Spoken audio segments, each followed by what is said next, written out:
When we looked at stock footage, there were so many, hoardings and advertisements in there, and so we decided just to sort of change Goodyear. We thought if he was doing really well, we'd call it Bob's Year. And then we thought it'd be really good if he had his own little garage up north, and they made pistons for engines, so we thought we'd call it Williams Pistons.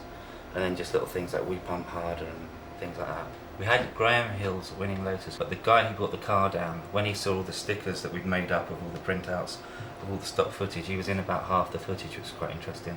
And then we put him in a cameo, and if you look closely, here's the man. You can see his profile just as Robbie looks out. What we did, we had this rig built, which was what they call a rolling road. So you put the car on the rig, all these rubbers turn, it turns the wheels round, and he can sort of steer it roughly. Then we put that in front of a large green screen with another car behind it, which was on a rail.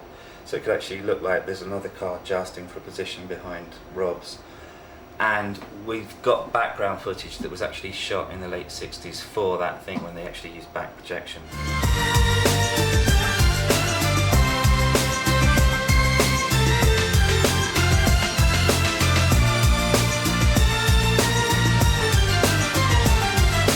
We wanted to put a crash in the instrumental because I think it was like a really dramatic part with the strings, and it was quite cinematic. And when we were looking at footage, we didn't want to use anybody who really had a crash, who burnt, who got injured, because I think it's a very fine line that you walk with people's real lives.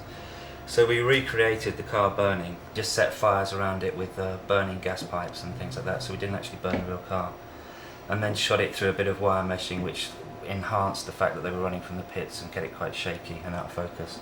The crowds are running and you think he's dead, and then there's a little epitaph for him, and then he comes back to life in a neck brace, and it's the Bob we love and know. I think I've broken my neck. I'd know about it, wouldn't I, if I broken my neck?